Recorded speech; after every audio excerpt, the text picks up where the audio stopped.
Hello, Argonautas. Welcome back to our podcast, Youth Leader 101.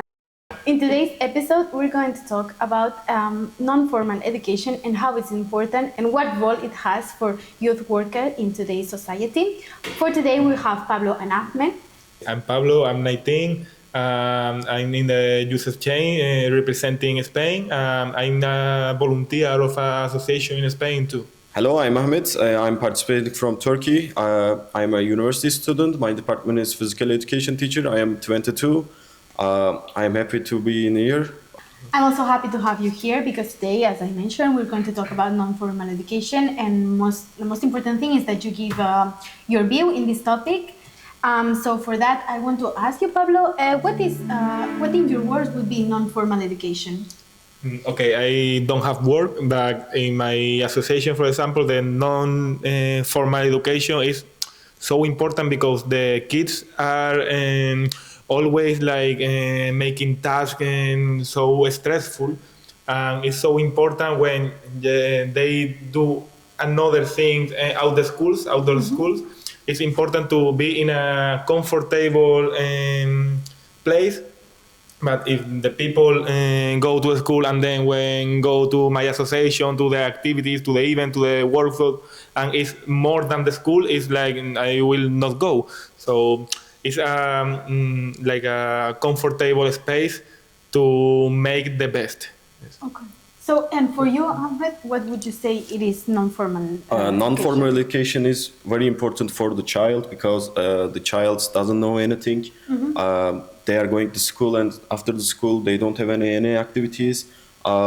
We need to find something about like non-formal education. It was like hikings or educations without the school. Okay. They don't have any free time. They will have free time, but they don't have a lot of free time. If they have a lot of free time, they can start the drugs, cigarettes, and alcohol with the youth age. It's so harmful for the child. Because of that, non-formal education is so important for the child or another person. So, in what I understand is like formal education is like another way to teach people things. Yeah. Like not in a traditional way. Yeah. Okay.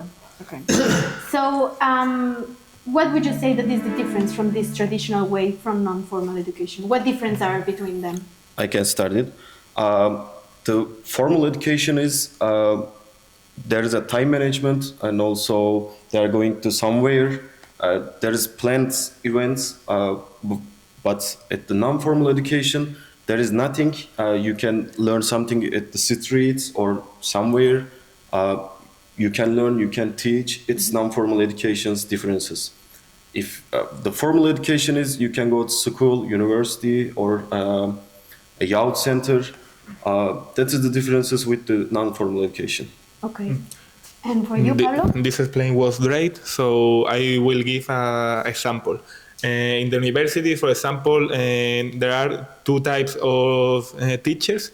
One of them is the teacher that knows a lot of things, like maybe 50 years, like cathedratics.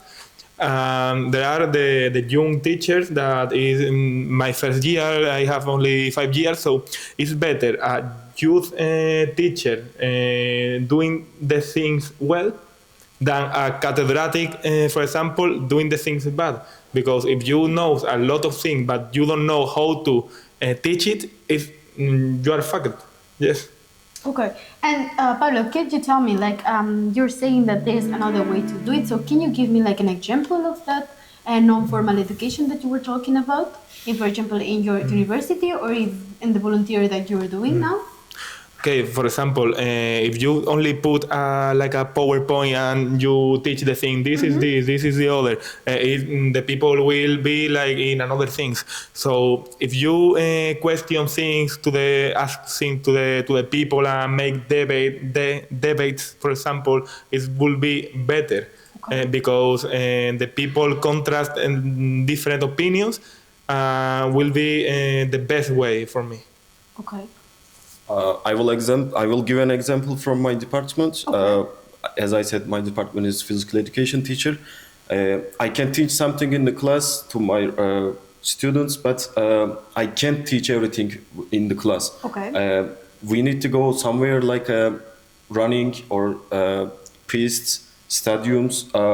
They need to see something because if they see, it can be more educational because you can teach something in the PowerPoint, but just teach student is seeing, just see it, and also they're going to home and after playing games and after forget it. But if they going to the stadium, they will see, and after they will be unforgettable. Okay. This is non-formal education. I will say Tommy sentence that is a facilitator here, that learning by doing. I think that this is the most important thing. So do you think that in these non-formal methods, young people react better than traditional? Yeah, I think so, yes. Yeah, maybe we can see it in their concentration, maybe? Yeah. Or maybe their participation rate, like... For example, me, I'm coming to here with a youth center. I have a teacher, he sent to me to here. If I don't know anything like this project, it's a Erasmus Plus project. Yeah. I know from my teacher. My teacher has said to me, there is a project, you need to go. If he didn't say to me, I wasn't know anything. You would never know. Yeah. So you thank your teacher for showing you these new methods of teaching. In opposite of your opinion, I will say that yesterday I had an exam in my university. I wasn't, and I went to talk with the teacher. I said to him, I have an Erasmus project. I'm so excited to go. It's non-formal education. It's so important for my curriculum. And he said to me, okay, but you will fail the exam. Oh. And I was like, bro, please. No, he said, no, you will go to the other opportunity, to the other thing that is your problem. It's something better that we have good teachers too. Yes. So like it's important to have good teachers so they understand. Yeah, of course. The impact that, for example, this training that we're doing has in you, in this case, in your professional career, because do you want to be a youth leader? Do you want to work in youth career, right? Yes, for the exam, I will have another opportunity, but it is unique. I want to add something. For example, in the May, we have another project. I will come to this project, be a youth leader. Okay. If I didn't know this project, I will not be a youth leader again. Yeah, you would not have found the other opportunity. Yeah, of course. Yeah, I agree. But how do you deal with that? Because you're putting your future career in front of your studies. How is that? How do you deal with that? I always want to make a balance. Okay. Because if, for example, when I was in another project in Bulgaria, it was the same. I had an exam, but this teacher changed me the exam. Oh, okay. Yeah, so he put you like facilitated you to be able to be here and to be able to do the exam. Yeah. But it's important because there are a lot of people that say, no, I have my studies, my career, I'm chill. But if you do the things like you are not open-minded, you will not succeed in your life, I think. For example, if you only do one thing, focusing one thing because I want this too, but I want another lot of things. So if you don't expand your, if you don't do more things, you will not discover your real passion. Okay, so how did you discover that you wanted to follow this non-formal education path? The Erasmus project. Like in general, like to work with youth, how did you discover that? Because I always like to be like a teacher, to be things like that, to teach the people. And I saw the Erasmus project in the Instagram of a friend. I applied of that, and then all the things like a river. All the things follow the follow the path. That's Yes, okay. yes, yes. Nice. It's I think non-formal education for the beginning.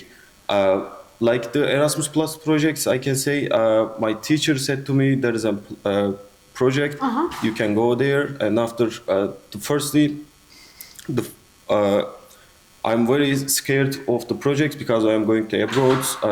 I don't know the language too well. Now I don't. Well, I know, but I can say something. This is the beginning, and after, if you start some things, it's continue. Okay, that's good because I see that you come from different places and your like your choice to be a youth worker. But can you tell us like an activity that surprised you with the impact of non-formal education? As today we played a chair game. Yeah. It's teaching our management to people. If someone says something like to 30 people, you will make this, you will make this, you will make this, you can make something easier. It's people management. We learn something like this. I have another. For example, when the people of the school, the teachers go outdoors to the classes, it will be better because, for example, me now when I remember my childhood in the school, I'm like I don't remember a normal day, a normal Wednesday. I remember the day that I was in the museum of the city, when I was in the in a trip with my friends in the school, and it is learning too. So I think so. So we can say that different types of education has more impact in your life than the traditional one. Yes, because the human beings always learn more about the surprises. And I have one last question before we finish. How do you measure the learning growth in non-formal education? Because I feel like it's harder to realize, like to measure it than traditional one. Because in traditional one, you do an exam and you see what you learn, what you did not learn. But how can we measure it in non-formal education? I can measure it like, firstly, I give a time for 1 year, 2 years. For example, we start to going to project 3 years ago. Now I am in the project now. Okay.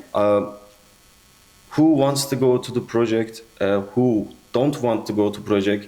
For the results, why you don't want to go, or why you want to go to project? Everything has a results, or everything has a purpose. Everything is connecting with other things. The firstly, you want to go somewhere. Then second time, why you want to go there. The third time, what is the results? You go there, but what's the results? This is the measure for me. Okay. Okay. I think that it depends the number of the people that you are measuring, because if you have only 10 people, it's easier to measure their learnings. But I think that is the best way, because in an exam you can cheat, you can learning the day before and then do it and you forget it, and it's not the real point. The real point is not to only qualificate and do the exam. The real point is to keep the knowledge to your future, to your becoming. So I think that is better. Okay, so finishing, I think that the best way to measure the learnings of the people is like doing debates, doing informal education, but seeing the people how is learning. And if you have if you are not sure of the learning of the people, you can in an informal way, in non-formal way, point the people and ask, and then you can take the knowledge of the other people. Yes. Okay, thank you so much, guys. I think this podcast has been really important to see your point of view as a youth workers and your young experience. So I hope you enjoy this podcast. I think we have learned so many things from them. And thank you. See you next one.